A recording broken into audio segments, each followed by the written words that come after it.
Hey everyone, welcome back to the channel.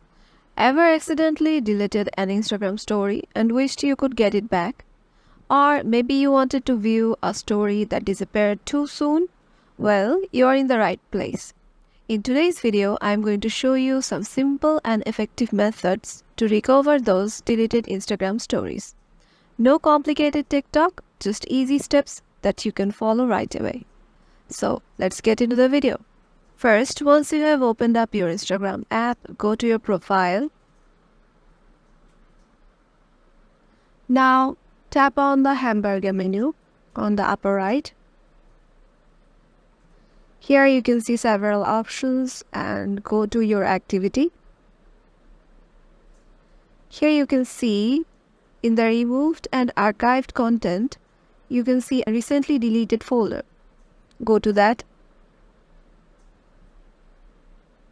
The post that you have deleted recently within 30 days is stored here, and the stories are in these options.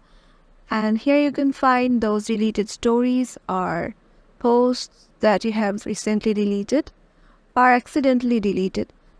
And that's it. I hope these tips helped you to recover your deleted Instagram stories. If you found this video helpful, make sure to give it a thumbs up and share it with your friends who might need it too. And if you have any questions or want to see more content like this, drop a comment below. We would love to hear from you. Don't forget to hit the subscribe button and ring the notification bell so you never miss out our latest tips and tricks. Thanks for watching, and I'll see you in the next video.